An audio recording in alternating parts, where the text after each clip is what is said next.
Welcome to How Cool Is That?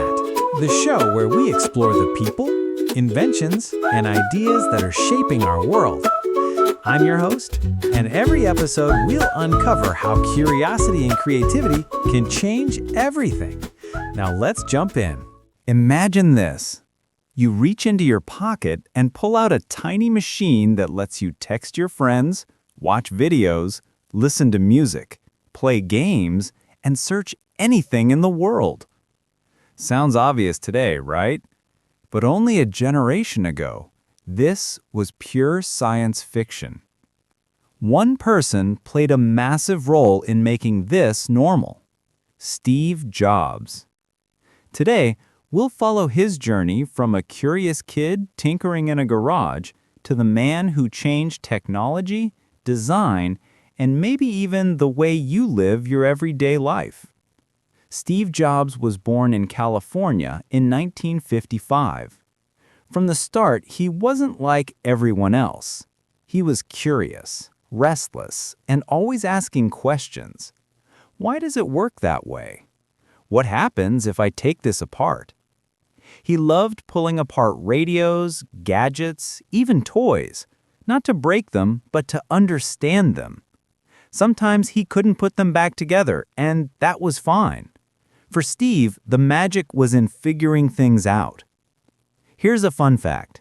In college, he dropped in on a calligraphy class, a course about fonts and handwriting.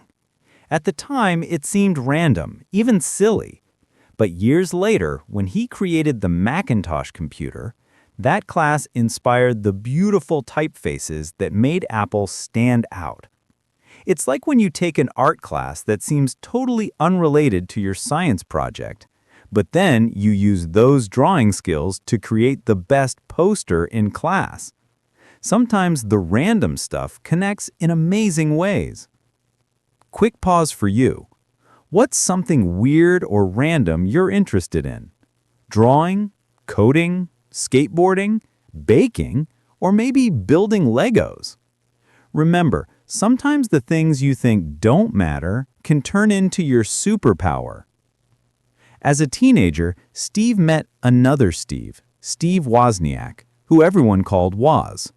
They were perfect opposites. Woz was the technical wizard who could build almost anything. Jobs was the visionary who knew what to build and how to make people fall in love with it.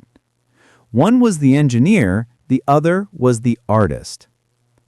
Together, they started building small computers in a garage. Most people thought computers were only for scientists or giant companies. But Jobs and Woz believed regular people should have one too. Their first big success was the Apple II. Suddenly, families and schools had computers on their desks. That garage idea had turned into a company worth millions. Imagine this. If you and a friend could invent something in your garage or bedroom, what would it be?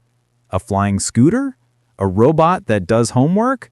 A new kind of game console? By the 1980s, Jobs was famous. Apple launched the iMac, the first computer with a mouse and a friendly screen. It felt simple and fun, not scary. But here's where the story gets messy. Jobs pushed people hard, too hard. He was demanding, sometimes harsh. That's because he was obsessed with making things perfect, not just good. He wanted every detail to be flawless, even if it meant working people to exhaustion.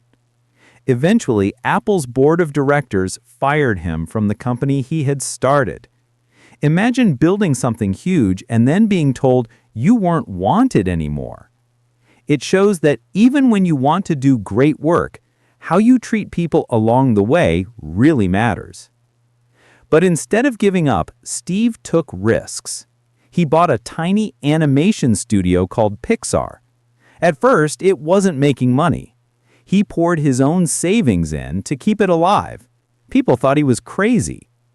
Years later, Pixar created Toy Story, the first fully computer-animated movie. That movie didn't just succeed. It changed animation forever. So here's a lesson. Failure doesn't mean you're done. Sometimes failure is just the start of something new. Meanwhile, Steve also started a new computer company called Next. At the time, it didn't sell much, but its software later became the foundation for Apple's future systems. Even the side projects that seemed like failures ended up shaping the future. In the late 1990s, Apple was struggling badly.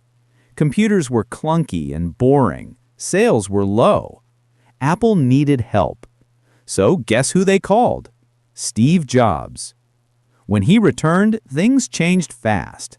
He introduced the iMac, a colorful, see-through computer that looked playful and futuristic. Suddenly, people wanted computers again. Apple had style and personality.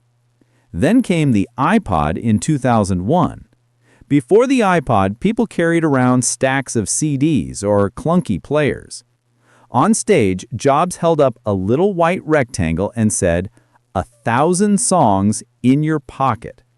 That line stuck, and it blew people's minds. Music would never be the same. And then, in 2007, came the biggest game changer of all, the iPhone. For the first time, you had a phone, a camera, a music player, and a tiny computer all in one device. But what made it truly revolutionary was how it worked. No more tiny buttons to press. You could touch the screen and it responded like magic. People gasped when they saw it. The world has never been the same since. Today, billions of people can't imagine life without one.